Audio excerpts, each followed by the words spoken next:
So Donald Trump just broke down a Q&A session where his head is in regards to tariffs when it comes to other countries, including China. We didn't hear what was reported by the Financial Times, which is that Trump is expected to exempt car parts from China from fentanyl tariffs, which means car parts would be exempt from some tariffs, but not all of them. Trump might exempt steel and aluminum from tariffs, as well as some other car makers like GM could benefit from some other exemptions. We didn't actually hear anything about that. But we did hear a lot around Donald Trump's mentality when it comes to tariffs, and then, of course, the education executive orders, which I'll go through all of that in a moment. So Donald Trump, of course, as usual, talks about China ripping us off. This is very typical. And then when he's asked about, well, are we talking to China? Donald Trump says, of course, we talk every single day. But I kind of think what he's being asked from reporters is, do you talk to China about tariff negotiations every day? But unfortunately, the reporters don't think to ask that. So I think when Trump says, yeah, of course, we talk to China every day, every country is talking to pretty much every country every single day. We have embassies in the other countries. So yeah, you could, without lying, say we talk to China every single day. But that doesn't necessarily mean we're talking about tariffs every single day. Now, Donald Trump and Lutnick say we've spoken to 90 countries so far. They all want to make deals, says Trump. He says, we were losing $3 to $5 billion a day, kind of implying that we're making that now. But remember, the Customs and Border Protection report that we got about a week ago indicated that in about a 12-day span, we only really received about $500 million in collections. And obviously, the economy is likely to have lost substantially more than that. We'll see. I mean, we've seen the turmoil of markets. But Donald Trump gives us a little bit of a roadmap for if we don't end up making deals with countries, he's just going to assign deals. Now, I thought this was really interesting because it's not something that we've really heard before. So he says over the next 2 to 3 weeks, if we don't make a deal with a certain country, we will just assign a tariff rate, and then they can decide whether or not to do business with us. This is, of course, where Donald Trump kind of goes down the rabbit hole again of like, we used to be an all-tariff nation, and we gave away the Panama Canal. And I mean, you should know, obviously, when we used to be an all-tariff nation, we had a 40x smaller military. We had no Social Security, no Medicare, no federal funding for education or roads or hospitals. When we gave away the Panama Canal, it was actually a treaty that the country of Panama would take over the defense for it, so we didn't have to spend our military money defending the Panama Canal. So like obviously context is useful, but we don't have to go down all that rabbit hole. What is more interesting is talking about the new stuff. And Donald Trump seems very convinced in sort of like wanting tariffs. I actually, after today's meeting, I don't know that tariffs are ever going to go away in full under the Trump administration. Now, I am confident that in 2029, under a new administration, all the tariffs are going to go away. Like, it's going to be the first thing that gets torn up. But Donald Trump literally ended his press conference, and there's a lot to talk about here, what they talked about. So I'm kind of jumping around a little bit just to keep a logical flow here. But what Donald Trump ended with is this idea of, if we charge 25% in tariffs, we have a certain amount of factories that come here. But if we charge 50, we get more factories. If we charge 75, we get more factories. If we charge 100%, we get more factories. He really actually seems convinced that by having tariff destroying taxes or, economy destroying tariffs, on our trading partners, which are integrating our trading partners amongst each other and against us, he really believes that companies are going to want to build in America. And while some people will say they're going to build in America, and look, in fairness, Enphase, for example, Enphase Solar, they have contract manufacturers that manufacture in America. But there's a reason for that, and I'll tell you that reason in a moment. But he really believes that tariffs are the reason why we'll manufacture in America, and that companies are willing to make that investment, even though we're probably just going to return right back to free trade, either when Donald Trump flip-flops or when a new administration comes in, which means it doesn't really make sense to invest in American manufacturing, right? But then you have to think like, okay, but wait a minute, Kevin, you just said Enphase makes microinverters in the United States. Yes. First of all, Enphase does not manufacture. They hire companies. In fact, during the live stream that I was doing, the power has finally come back on, but I actually didn't have any power, and I was running off my solar panels with Enphase microinverters and the battery. Not an ad. I wish it was, but it's not an ad. It was kind of cool, but I'm a big fan of it. But one of the reasons end-phase manufacturers now in the United States, when they used to manufacture in Romania, was actually because of the Inflation Reduction Act, which, don't get me wrong, the Inflation Reduction Act was definitely something that causes inflation, okay? It's nonsense. Like over time, maybe in a decade, it'll lower inflation. But when you stimulate the way the Biden administration was, you definitely contribute to inflation, okay? In the near term, you cause inflation. It's an economic fact. So Enphase moved their microinverter manufacturing from Romania to the United States through contract manufacturing because the Inflation Reduction Act was paying them like a 20 or 30% credit for every microinverter they manufactured. They sell a microinverter for $90, or $180 depending on the size or whatever. They were getting like $30 credits towards some of these microinverters through the Inflation Reduction Act. So it was actually, if you want manufacturing in America, you have to stimulate in addition to maybe tariffs, right? But just punishing is a hard move to do. You usually have to stimulate to offset. That's why Taiwan Semi is manufacturing through the CHIPS Act in Phoenix. Now, Donald Trump takes credit for it, but, and trust me, I'm not trying to give credit to Biden because we know Biden wasn't really running the country, but it was the stimulus of the CHIPS Act free money, the free $4.6 billion that got TSMC here.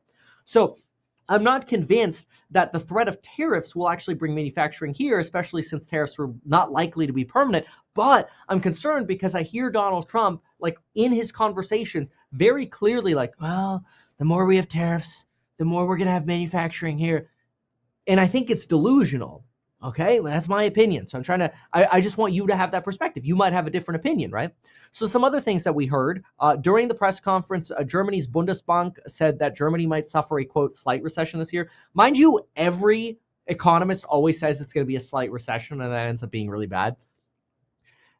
Look at any recession and the history of any recession that's ever happened. It always starts as a slight recession. It's crazy. Donald Trump was asked about the millionaire tax, and he kind of shuts it down. He's like, well, if we tax millionaires, they might leave. People used to leave states. Now they leave countries. Okay. I mean, that's probably a good point. He's kind of making the reference to high taxes in California on millionaires, leave some of them to leave, right? Anyway. Then you get Donald Trump was asked about J.D. Vance potentially announcing a monster trade deal with India. This was really interesting because the first thing that Trump says is, India charges us more than any other country. And, we do very little business with India anyway. Oh, okay. So I guess the monster trade deal maybe doesn't matter that much. I thought that was interesting because that was an opportunity, I feel like, for him to kind of like talk up the trade negotiations that they were having with India. And then he actually kind of talked down those negotiations that J.D. Vance is potentially involved in. Who knows at this point, right? It'd be nice to actually have an announced trade deal because I do think once we get one of the first trade deals, it'll start laying the framework for future trade deals. And this is good. And I think after this meeting, there's a reason why we started seeing futures come down a little bit, just because it just wasn't as, deal announcing as people hoped. Now, there was a lot of talk about education executive orders, and we'll talk about that in just a moment, but we do also have to talk about tariffs with Canada and Mexico, which came up. That said, I want to show you something really quick. It's cool and it's totally free, and we created it. Check this out. It's the Meet Kevin app. We're pending approval in the Android App Store, and we are in the Apple App Store. But what we did is we actually built in a to-do list the way I like to-do lists. So, for example, if I want to go in here and deprioritize my coffee because I'm still live, I could actually just swipe and deprioritize, and that goes to the bottom of my checklist, which is kind of cool. And see if I want to categorize things, I can kind of move them under different categories if I want. For example, here's a task I got to do: pitch free Meet Kevin app. Hey, that's what we're doing right now. And then I can complete that task, which I kind of think is pretty cool. So you could use that for free. That's in the Meet Kevin app as well. You can decide what kind of notifications you want, whether you want video notifications or what color theme you want, which is nice. Or you can kind of get some of the summary news that I do. So it's kind of cool. It's in the Apple App Store. It's totally free. Go check it out. There are some things that are course member only, like the Alpha Report, which, this morning, for example, where I said, hey, I think today's going to be a fade day. And sure enough, it was. It's kind of cool. So we're building that into the app just to make it a little easier and nicer user experience for folks. So people really seem to like that so far. It's still in a beta, though, so we're open to your feedback. Anyway, back to tariffs here. Talk about 25% tariffs on cars on Canada. Donald Trump suggested that at some point that could go up, which is weird because Now, he did say that's not being considered at the moment, but he triples down on this idea of like, we really don't want Canada to make cars for us. Okay, we make great cars. Mexico took a lot of our car business too. We don't like it. We don't want their cars. We want our own cars. We can make our own cars. Our cars are great. We don't need them. Little does he seem to recall that like the whole point of the USMCA was to integrate manufacturing between Mexico, the United States, and Canada. These really complicated supply chains were really built between the three countries here, thinking that we would have free trade. So a little complicated here. This comes, by the way, at the same time as there's now Amazon and Walmart seller hoarding of goods, mostly third-party seller goods, which, third-party sellers make up like 60% of sales on Amazon. A lot of them are shipping stuff in from China to Canada, and they're just waiting for the tariffs to go away. But it doesn't actually sound like there's any kind of real progress on Chinese negotiations. Flexport argued last week they saw a 50% increase in imports to Canada from China. Because people were warehousing it up in Canada, waiting to bring it in here. But, USMCA tracks country of origin. So you can't really bypass as easily as you might think. And keep in mind, we lost a lot of our manufacturing prowess, not just in the 70s through Nixon's price controls, but also through Reaganism and kind of in part the failure of unions to work with businesses. It could have been the failure of business leaders too. But, unions are pushing for higher wages, which of course could make America less competitive. And then it's really on business owners to have a productivity roadmap with the unions to keep America competitive and these businesses competitive. But that didn't happen. And this is how Japan really took over autos in the 80s and how unions and business owners today are just making American manufacturing less competitive. It's how we've lost our trade skills to some extent. And now we look at the UAW and they're doubling down on, Trump, you're doing great with protectionist tariffs. That helps union members today, but it actually hurts them long term. What we really should be looking at is how can we work together with stimulating trade school and new trade education, providing incentives for that, and then we can grow our manufacturing here. Now, speaking of education, Donald Trump did sign an executive order today. Honestly, I don't think he knew what any of the executive orders were because he gets a summary on them and then he just signs them. And one of the points where we realized he doesn't know what any of these executive orders are, maybe that's just how he does business. He trusts his team. He picks his team. So maybe that's just the way it is. But there was one executive order that came across where, the staff were saying, hey, we're going to focus on university accreditation, forcing outcomes at schools, basically. Like, in other words, you were only going to be eligible for accreditation if your students are actually succeeding. This is great, by the way. I'm a big fan of that. Like, we should be evaluating schools for accreditation based on the success of the students. That's a good thing. But then Donald Trump gets into talking about how high schools aren't teaching math and people are getting into college without math. And like, hey, is this executive order going to solve that? And they're like, well, it's going to, require some merit evaluation for accreditation for schools. And Trump's like, oh, okay, so this covers this, right? And they're like, it's going to do great things. And he's like, all right. And then signs it. It's kind of like, all right, you didn't read any of these executive orders. Fine, whatever. Like, he picked his team, right? But let's be real. He didn't read any of these executive orders.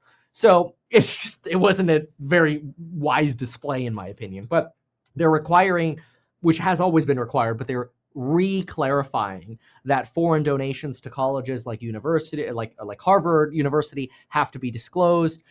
They're opening up and easing how challenging it is to become an accreditor for a university. So in other words, there could be more competition for university accreditors. And this is called Trump's secret weapon. So that way, university accrediting agencies or companies or whatever could, potentially, I don't know, have different standards than other accreditors, mostly because some accreditation companies had been forcing DEI on schools. And that's one of the ways that Trump wants to sort of dilute those companies that are trying to force DEI. So there's an executive order for that, an executive order on historically Black colleges. We've got an executive order on workforce development and apprenticeships, some of what we were just talking about. Lutnick, of course, slides in here and is like, this is going to help us get jobs in with all your wonderful and great tariff policy, Mr. Trump. It's like, all right, okay, Mr. Slutnick, just tell Trump what he wants to hear, but it's not realistic. But it's okay. And then we get a little bit more on, hey, China's ripping us off and the tariffs are going to solve everything. All right. So that's really on tariffs and education. We got a little bit on Putin. Donald Trump's like, look, I don't care on the side here. I just want them to make a deal. I covered Ukraine a lot more this morning on what's being required of Ukraine and how Zelensky's pushing back and Trump is pissed off that Zelensky's pushing back. We didn't really hear anything new here other than that Trump wants to meet Putin at some point, but not soon. So it doesn't look like he's going to end up meeting Putin in Saudi Arabia as some were expecting that he might.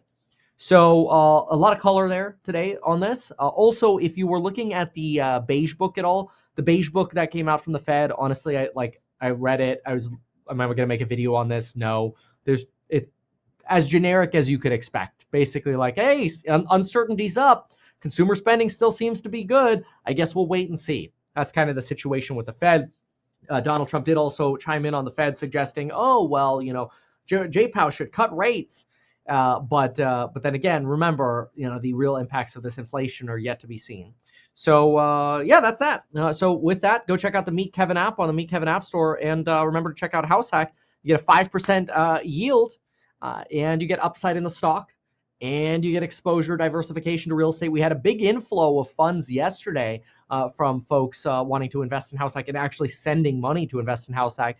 Mostly because I think every time we get these sort of like pop rallies where like we're finally coming off some of the lower levels, people are like, all right, perfect time for me to sell a little bit, diversify away from the rich valuations and get exposed into somebody who's going to, take this money and go buy wedge deal real estate. So it's kind of like you're getting diversification and insulation because, our goal is always buying below market anyway in real estate, which is obviously relatively easy to do for us because we've got systems around it.